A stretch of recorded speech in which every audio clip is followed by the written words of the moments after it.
صد صد صدائیں دیوے فوزوں فولادیاں صد صد صدائیں دیوے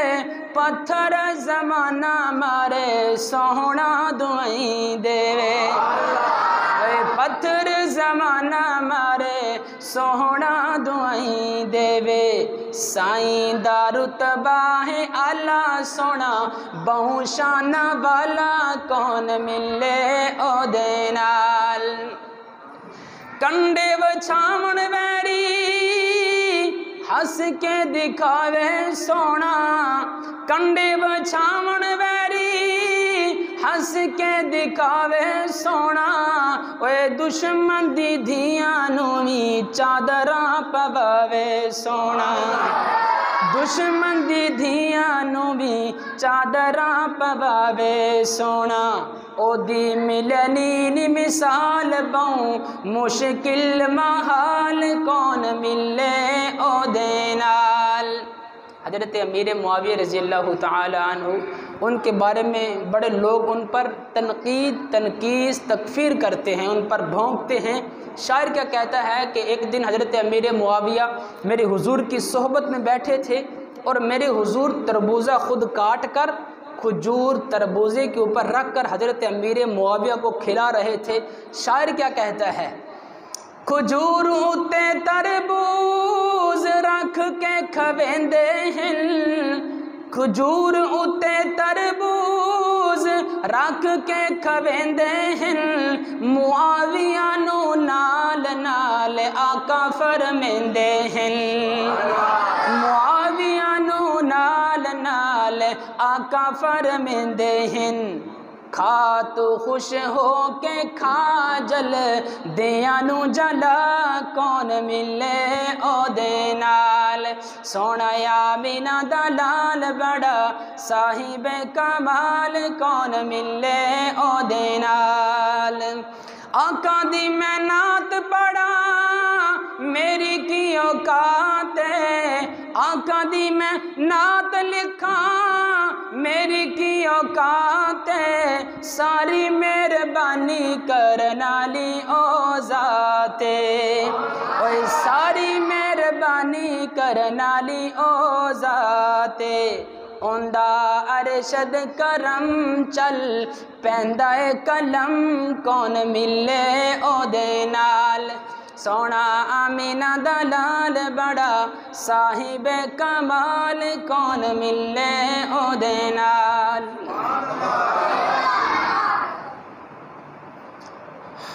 ہر قسم کی حمد و ثنا اللہ رب العزت کی ذات کے لیے جو مالک کائنات بھی ہے اور مالک شش جہات بھی اللہ جل وعلا کی حمد و ثنا کے بعد لاکھوں کروڑوں درود پاک امام الانبیاء فخر الانبیاء سید الانبیاء و سید المرسلین شفیع المذنبین رحمت للعالمین مولا کل فخر الرسل ہادی سبل تاج رسل ختم الرسل مولا کائنات فخر موجودات بدر الدجا شمس الضحیٰ اللہ کے پیارے امت کے سہارے احمد مجتبی حضرت محمد مصطفیٰ سرور کونین صلی اللہ تعالی علیہ وآلہ وسلم کی بارگاہ ناز میں اپنی عقیدتوں محبتوں کا خراج تحسین پیش کرنے کے بعد میرے واجب الاحترام قابل صد احترام بھائیو دوستو بزرگوں عزیز طلباء اسلامی مہینوں کے اعتبار سے یہ مہینہ ربیع الاول کا مہینہ ہے اس مہینہ کو یہ اعزاز مقام شان منقبت حاصل ہے کہ اس مہینہ میں شفیع المذنبین رحمت للعالمین سرور دو جہاں صلی اللہ تعالی علیہ وآلہ وسلم کی ولادت باسعادت ہوئی ہے عربی زبان میں ربیع الاول عربی زبان میں ربیع کو بہار کہتے ہیں جیسے کہ ہم دیکھتے ہیں کہ ہمارے پاکستان میں ویسے تو 4 قسم کے موسم پائے جاتے ہیں، لیکن جو مین موسم ہیں وہ 2 ہیں، ایک موسم خزاں ہے تو دوسرا موسم بہار ہے۔ یہ 2 موسم پائے جاتے ہیں۔ تو عربی میں ربیع کو بہار کہتے ہیں۔ جب بہار آتی ہے تو پھر غنچے چٹکتے ہیں، بہار آتی ہے تو پھول کھل اٹھتے ہیں، بہار آتی ہے کلیاں مسکراتی ہیں، بہار آتی ہے سبزہ زار مہکنے لگتے ہیں، بہار آتی ہے تو بہار کی آمد سے ہمارے دل اور دماغ معطر ہو جاتے ہیں، بہار کی آمد سے ہر طرف کیف و مستی کا سرور ہوتا ہے۔ آج سے 1400 سال پہلے مکہ کی ویران وادی میں سیدنا عبد المطلب رضی اللہ تعالی عنہ کی حویلی میں سیدہ آمنہ سلام اللہ علیہا کی گود اطہر میں بہار آئی۔ جب وہ بہار آئی تو اس بہار کے آنے سے پوری کائنات اس کی بہار کی آمد سے اس کی خوشبو سے معطر ہو گئی۔ اس کی بہار سے پوری کائنات مہکنے لگی، اس کی مہک سے پوری کائنات مہکنے لگی، اور اس کی خوشبو سے ساری کی ساری کائنات معطر ہو گئی۔ گویا کہ شرف انسانی کو اس بہار کی آمد سے معراج نصیب ہوئی ہے، خاک کے ذروں کو حیات ملی ہے۔ بچوں کو خاموش کرو۔ خاک کے ذروں کو حیات ملی ہے، اور اس بہار میں کھلنے والا پھول حسن ازل کی تجلی، فخر موجودات بدر الدجا شمس الضحیٰ صلی اللہ علیہ وسلم کی ذات مقدسہ تھی۔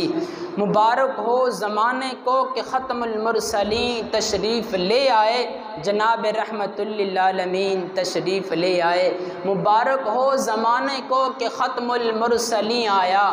زمانے میں کوئی ان جیسا نہیں آیا۔ میرے محترم سامعین، ایک مسلمان کے لیے اپنے خاندان، اپنے آباء و اجداد اور اپنے بارے میں جاننا اتنا ضروری نہیں ہے جتنا کہ حضور امام الانبیاء صلی اللہ علیہ وسلم کے بارے میں جاننا ضروری ہے۔ کیوں؟ اس لیے کہ میرے حضور وجہ تخلیق کائنات ہیں، وجہ تخلیق کائنات ہیں، باعث تخلیق کائنات ہیں، مرکز تحقیق کائنات ہیں۔ ساری کائنات کی گلریزیاں اور رعنائیاں میرے حضور صلی اللہ علیہ وسلم کی دم قدم کی مرہون منت ہیں۔ علامہ اقبال نے کہا تھا یہ سب رعنائیاں تھی ایک وجود پاک کی خاطر، یہ سب نقش آرائیاں تھی سید لولا کی خاطر۔ محترم سامعین، دنیا کے اندر بڑے بڑے ادیب آئے، دنیا کے اندر بڑے بڑے عظیم لوگ آئے، لیکن ان انسانوں کے حالات، ان کے واقعات، ان کے ارشادات، ان کے فرمودات چند پند و نسائے میں یا چند دنوں میں، چند مہینوں میں، چند سالوں میں پورے ہو سکتے ہیں، گنے جا سکتے ہیں، ان کی منقبت و تعریف ہو سکتی ہے، لیکن کائنات میں یہ انفرادیت صرف رحمت دو عالم صلی اللہ تعالی علیہ وآلہ وسلم کو حاصل ہے کہ یہ میرے حضور کی سیرت ہے کہ میرے حضور آج سے 1450 سال پہلے نہیں، آدم علیہ السلام کی آنے سے ہزاروں سال پہلے میرا خدا خود اپنے حبیب کی تعریف کر رہا تھا۔ کبھی طٰہٰ پڑھ رہا تھا تو کبھی یاسین پڑھ رہا تھا، کبھی واللیل کی زلفوں کا ذکر تھا، کبھی الضحیٰ کے مکھڑے کا ذکر تھا، کبھی ما زاغ البصر کے کجلے کا ذکر تھا، کبھی ولسان و شفتین کی زبان اور ہونٹوں کا ذکر تھا، تو کبھی الم نشرح لک صدرک والے سینے کا ذکر تھا۔ میرا رب آدم علیہ السلام سے ہزاروں سال پہلے خود اپنے حبیب کی تعریف اور سیرت کو بیان کر رہا تھا۔ محترم سامعین، ایک ہندو شاعر ہے، مسلمانوں نے، بڑے بڑے ادیبوں نے، بڑے بڑے مفسرین، محدثین، مبلغین نے تو میرے حضور کی سیرت کو، میرے حضور کی شان اور منقبت کو تو بیان کیا ہے۔ ایک ہندو شاعر ہے، اس نے 40,000 اشعار میرے حضور کی سیرت میں لکھے ہیں۔ 40,000 جب اشعار لکھ چکا تو اس کا اردو ترجمہ کسی اردو شاعر نے یوں کیا ہے، وہ کہتا ہے تھکی ہے فکر رسا مدہ باقی ہے، قلم ہے آبلا پا مدہ باقی ہے، ورق تمام ہوا مدہ باقی ہے، عمر تمام لکھا مدہ باقی ہے۔ کیا ایک ہندو شاعر لکھ لکھ کر میرے حضور کی سیرت میں اینڈ پہ جا کے کہتا ہے کہ میری فکر تھک چکی ہے، ابھی تک میرے حضور کی سیرت باقی ہے، میرے قلم ٹوٹ چکے ہیں، ابھی تک میرے حضور کی شان و منقبت باقی ہے۔ کہتا ہے لکھ لکھ کر میری عمر ختم ہو چکی ہے، ابھی تک میرے حضور کی سیرت باقی ہے۔ میرے محترم سامعین، سیرت النبی میرے حضور صلی اللہ علیہ وسلم کی ولادت باسعادت ایسا بے کرام موضوع ہے کہ جس کے ذکر کرنے سے اور اتنے جامع کمالات ہیں کہ ان کا ذکر کرنے سے ہمارے جگر کو، ہمارے قلب کو سکون ملتا ہے۔ میرے حضور کا ذکر کرنے سے آنکھوں کو ٹھنڈک ملتی ہے، میرے حضور کا ذکر کرنے سے خیالات کو بانک پن ملتا ہے، میرے حضور کا ذکر کرنے سے ہماری فکر و نظر کو جلا ملتی ہے، نگاہوں کو حیا ملتی ہے اور ہماری روح کو شفا ملتی ہے۔ مختصر یہ کہ میرے حضور کی سیرت کو، میرے حضور کی شان اور منقبت کو بیان کرنے سے ایک گناہگار انسان ہے تو اس کے اپنے سیاہ نامہ اعمال کو دھونے کے لیے میرے حضور کا ذکر کرنے سے، میرے حضور کا ذکر سننے کے ساتھ اللہ پاک اس کی بخشش فرما دیتا ہے۔ یہ تو نام محمد ہے، یہ تو میرے حضور صلی اللہ علیہ وسلم کا ذکر ہے کہ جس کا ذکر کرنے سے دلوں کو سرور ملتا ہے، نگاہ فکر کو تازہ شعور ملتا ہے۔ نصیب کیسا بھی ہو وسیلہ نبی کا دے کر خدا سے جو بھی مانگو ضرور ملتا ہے۔ بلکہ میں یوں کہتا ہوں کہ میرے حضور صلی اللہ علیہ وسلم کا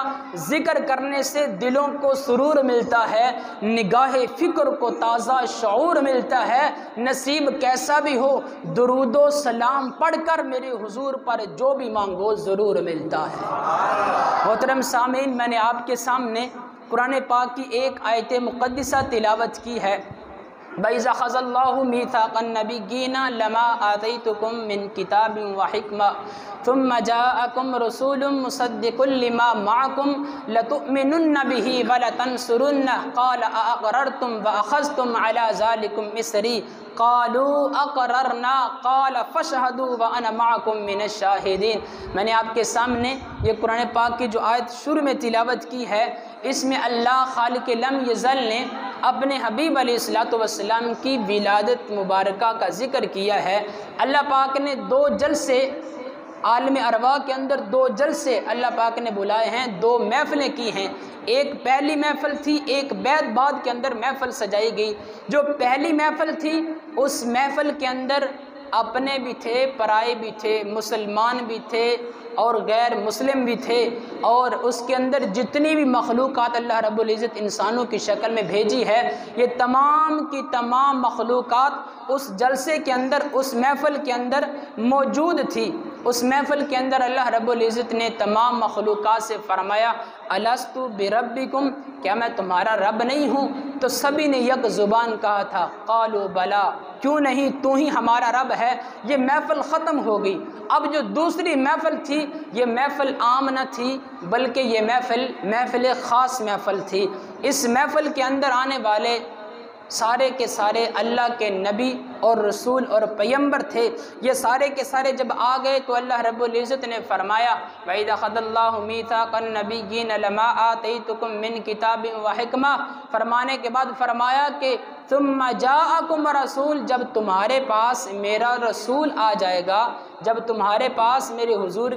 میرا حضور آ جائے گا اور میرے حضور کی ولادت باسعادت ہوگی، لَتُؤْمِنُنَّ بِهِ وَلَتَنصُرُنَّهُ، اس کا عربی گرامر کے حساب سے جو لفظی معنی بنتا ہے وہ یہ ہے کہ اللہ پاک تمام نبیوں کو مخاطب کر کے فرماتا ہے لَتُؤْمِنُنَّ بِهِ، تم ضرور بضرور اس پر ایمان لانا، وَلَتَنصُرُنَّهُ، اور تم ضرور بضرور اس کی مدد بھی کرنا۔ قال اقررتم واخذتم على ذلكم اصری، اللہ پاک نے فرمایا کہ تم نے اس بھارے ذمے کو لے لیا ہے۔ قالوا اقررنا، تو سبھی نے کہا جی یا پروردگار عالم ہم اس کا اقرار کرتے ہیں۔ اچھا، اللہ پاک فرماتا ہے اچھا قال فاشهدوا، تو پھر سارے کے سارے گواہ بن جاؤ، وانا معكم من الشاہدین، میں خدا بھی اس بات پر گواہ بن رہا ہوں۔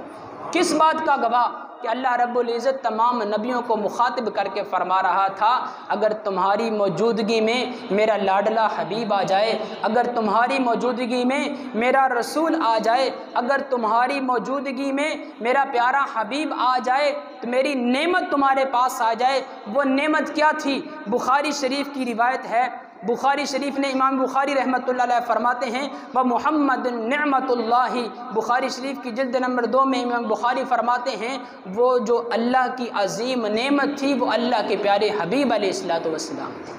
اللہ کے پیارے رسول علیہ الصلوۃ والسلام تھے۔ پھر اللہ 30ویں پارے میں فرماتا ہے وَأَمَّا بِنِعْمَةِ رَبِّكَ فَحَدِّثْ، اور اپنے رب کی نعمت کا چرچا کرو۔ گویا کہ اللہ رب العزت اپنے حبیب کی ولادت باسعادت کے بعد یہ فرماتا ہے کہ اس نعمت کی، اس میرے حبیب کی اس نعمت کا ذکر کرو، میرے حضور کی سیرت کو بیان کرو، میرے حضور کی شان کو بیان کرو، میرے حضور کی منقبت کو بیان کرو۔ میرے حضور صلی اللہ علیہ وسلم ابھی کائنات میں نہیں آئے تھے، اس نور کا ذکر کرو۔ میرے حضور حضرت سیدہ آمنہ سلام اللہ علیہا کے بطن اطہر میں آ گئے تو اس کا ذکر کرو۔ میرے حضور کی ولادت باسعادت ہوئی ہے، میرے حضور کے ان معجزات کا ذکر کرو، میرے حضور کی ولادت باسعادت کا ذکر کرو۔ میرے حضور کا بچپن کیسا تھا اس کا ذکر کرو۔ میرے حضور پتھروں کے پاس سے گزرتے ہیں تو پتھر بھی والضحیٰ کے مکھڑے کو دیکھ کر کلمہ شہادت پڑھنے لگ جاتے ہیں،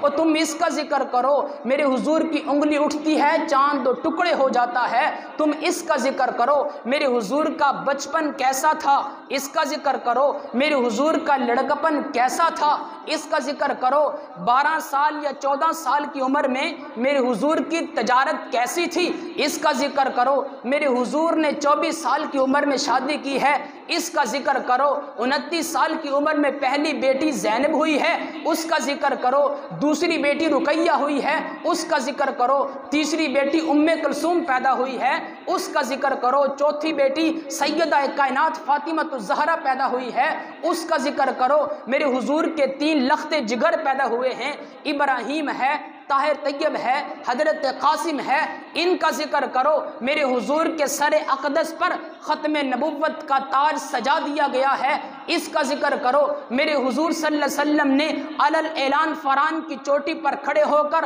لوگوں کو اللہ کی توحید کا اعلان سنایا ہے اس کا ذکر کرو۔ میرے محبوب نے 13 سالہ مکی زندگی جو گزاری ہے اس کا ذکر کرو۔ میرے محبوب نے مکہ سے مدینہ ہجرت کیسے کی ہے اس کا ذکر کرو۔ میرے حضور معراج پر تشریف لے گئے اس کا ذکر کرو۔ میرے حضور نے مدینہ میں جانے کے بعد سب سے پہلے کون سی مسجد تعمیر کی ہے اس کا ذکر کرو۔ میرے حضور نے اپنے مدینہ المنورہ کے اندر جا کر لوگوں کو تبلیغ کیسے کی ہے اس کا ذکر کرو۔ میرے حضور نے مدینہ کے اندر 10 سال کیسے گزارے ہیں اس کا ذکر کرو۔ میرے حضور نے جنگیں کیسے لڑی ہیں ان کا ذکر کرو۔ بدر کا معاملہ کیسے پیش آیا ان کا ذکر کرو۔ احد کا معاملہ کیسے پیش آیا، جنگ کیسے ہوئی ہے، شہید کتنے ہوئے ہیں ان کا ذکر کرو۔ حنین کا ذکر کرو، خیبر کا ذکر کرو۔ میرے حضور کے دور اقدس میں 256 صحابہ شہید ہوئے ہیں ان کا ذکر کرو۔ خلفائے راشدین کے دور اقدس میں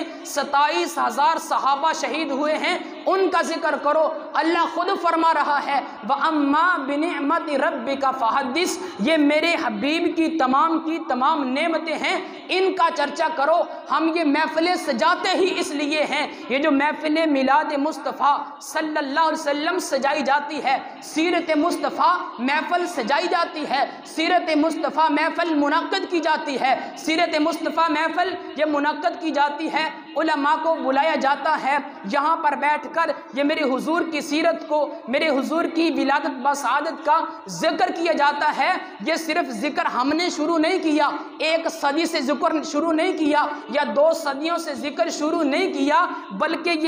یہ میرے حضور کی سیرت کو بیان کرنا حضرت عیسیٰ علیہ السلام کی سنت ہے، میرے حضور کی سیرت کو بیان کرنا حضرت زکریا علیہ السلام کی سنت ہے، میرے حضور کی سیرت کو بیان کرنا عبد مطلب کی سنت ہے، میرے حضور کی سیرت کو بیان کرنا ہاشم کی سنت ہے، میرے حضور کی سیرت کو بیان کرنا عبد المناف کی سنت ہے، میرے حضور کی سیرت کو بیان کرنا اسماعیل علیہ السلام کی سنت ہے، میرے حضور کی سیرت کو بیان کرنا ابراہیم علیہ السلام کی سنت ہے، ارے میرے حضور کی سیرت کو بیان کرنا آدم علیہ السلام کی سنت ہے، میرے حضور کی ولادت با سعادت کا ذکر کرنا میرے خدا کی سنت ہے۔ یہی تو میں نے آیت کریمہ آپ کے سامنے پڑھی ہے، وَإِذْ أَخَذَ اللَّهُ مِيثَاقَ النَّبِيِّينَ لَمَا آتَيْتُكُم من کتاب و حکمہ۔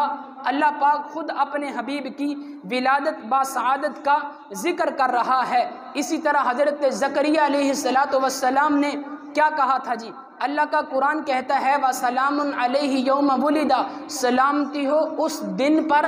جس دن حضرت زکریا علیہ السلام کی ولادت ہوئی۔ پھر قرآن پاک کی دوسری آیت وَالسَّلَامُ عَلَيَّ يَوْمَ وُلِدتُّ، اور سلامتی ہو اس دن پر جس دن حضرت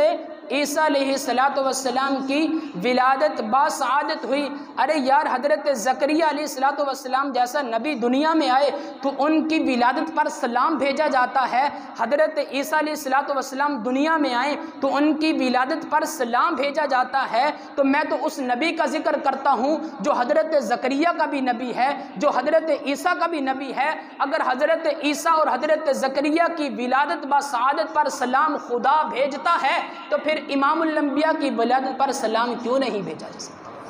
اگر ان نبیوں کی ولادت با سعادت کا ذکر قرآن پاک میں ہے، ان کا ذکر کیا جا سکتا ہے، تو پھر اللہ کے حبیب علیہ السلام کا ذکر کیوں نہیں کیا جاتا؟ اللہ کے پیارے نبی حضرت عیسیٰ علیہ السلام ان کا دور زمانہ ہے، تو اپنے ہی دور میں اپنے مقتدیوں کو، اپنے اصحاب کو، اپنے ماننے والے کو اکٹھا کرتے ہیں، اکٹھا کر کے اعلان کر رہے ہیں۔ امتی پوچھتے ہیں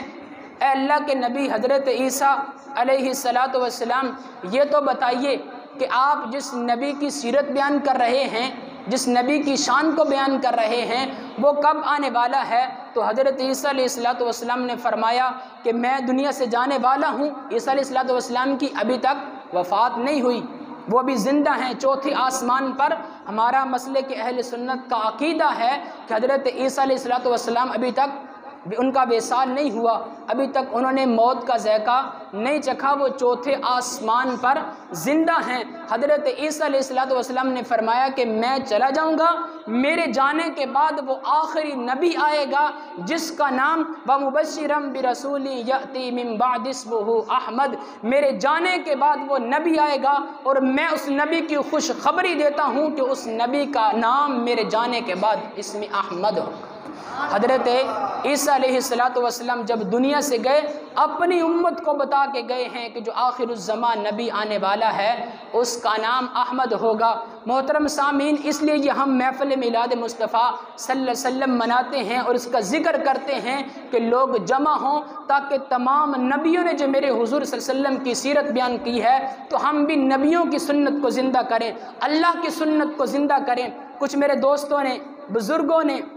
یہ جو محفل سجائی جاتی ہے نا تو کچھ کو لوگ کہتے ہیں کیا ضرورت ہے پیسے اکٹھے کرنے کی، لوگوں سے سوال کرنے سی، لوگوں سے پیسے مانگنے کی کیا ضرورت ہے؟ آئیے میں اس اللہ کے حبیب علیہ السلام کے یار غار کی بات کرتا ہوں۔ حضرت سیدنا ابو بکر صدیق رضی اللہ تعالی عنہ فرماتے ہیں آپ میں سے کسی دوست نے 50 روپے دیے، کسی نے 500 دیا، کسی نے 1000 دیا، کسی نے 5000 دیا اور کسی نے 10,000 بھی محفل کے لیے دیا ہے۔ آئیے سنیے گا، حضرت سیدنا ابو بکر صدیق رضی اللہ تعالی عنہ فرماتے ہیں کہ جس بندے نے میرے حضور کے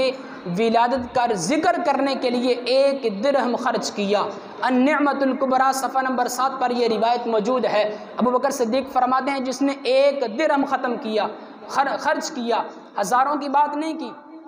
یا 50 یا 100 کی بات نہیں کی، ابو بکر صدیق رضی اللہ تعالیٰ فرماتے ہیں کہ صرف 1 درہم خرچ کیا، فرمایا کہ کان رفیقی فی الجنہ، وہ بندہ میرے ساتھ جنت کے اندر جائے گا۔ یہ وہ فرما رہے ہیں جن کے بارے میں میرے حضور نے فرمایا ہے میں جب جنت میں جاؤں گا تو میرا دایاں ہاتھ ابو بکر صدیق کے ہاتھ میں ہوگا۔ تو ابو بکر صدیق فرما رہے ہیں کان رفیقی فی الجنہ،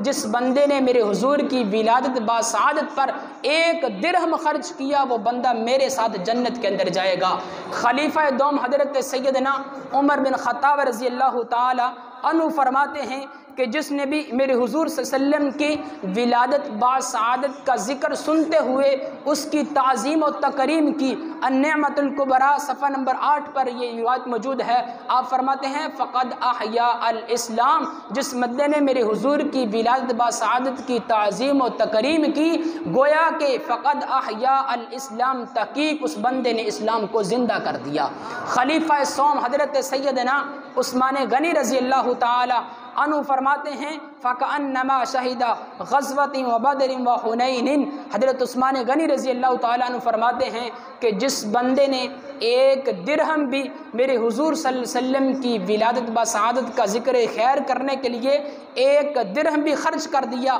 فَكَأَنَّمَا شَهِدَ غَزْوَةٍ وَبَدْرٍ وَحُنَيْنٍ، تو آپ فرماتے ہیں گویا کہ وہ بندہ صحابہ کے ساتھ غزوہ اور حنین کے ساتھ شامل ہو گیا۔ خلیفہ سوم حضرت سیدنا حیدر کرار رضی اللہ تعالی عنہ فرماتے ہیں آپ خوش نصیب ہیں جن دوستوں نے تعاون کیا ہے، آپ خوش نصیب ہیں۔ حیدر کرار اسد اللہ غالب شیر خدا رضی اللہ تعالی عنہ فرماتے ہیں وَيَدْخُلُ الْجَنَّةَ بِغَيْرِ حساب، آپ فرماتے ہیں کہ جس بندے نے میرے حضور صلی اللہ علیہ وسلم کے ذکر خیر سننے کے لیے یا بیان کرنے کے لیے کوشش کی تو وہ بندہ بیان کرے اور سننے والا اس کا ذکر اللہ کے حبیب کا ذکر سنے گا، ایمان کی حالت میں دنیا سے اٹھایا جائے گا۔ پھر فرماتے ہیں کہ وَيَدْخُلُ الْجَنَّةَ بِغَيْرِ حساب، ایسے بندے کو بغیر حساب و کتاب کے جنت میں داخل کر دیا جائے گا۔ حضرت حسن بصری رحمۃ اللہ علیہ، ہر بزرگ کا قول موجود ہے، حضرت حسن بصری رحمۃ اللہ علیہ آپ فرماتے ہیں فَأَنْفَقَتْهُ عَلَىٰ قِرَاءَةِ مَوْلِدِ النَّبِيِّ صلی اللہ علیہ وسلم، آپ فرماتے ہیں کہ اگر میرے پاس احد پہاڑ کے برابر سونا ہوتا، حضرت خواجہ حسن بصری رحمۃ اللہ علیہ فرماتے ہیں احد پہاڑ کے برابر میرے پاس سونا ہوتا تو میں حضور صلی اللہ علیہ وسلم کے ذکر خیر کے لیے وہ سارے کا سارا سونا اللہ کے راستے میں خیرات کرتا۔ بے شمار اس پر ہمارے بزرگوں کے اقوال موجود ہیں، تو آپ خوش نصیب ہیں۔ اللہ رب العزت سے دعا ہے کہ اللہ خالق لم یزل اس پروگرام میں، اس محفل کے اندر جو آپ دوستوں نے تعاون کیا ہے، اللہ پاک آپ کا یہ تعاون کرنا اپنے مقدس بارگاہ میں قبول فرمائے اور جنت میں سیدنا صدیق اکبر کا ساتھی بنائے۔ اور اس کے ساتھ یہ اعلان تھا کہ آج جمعہ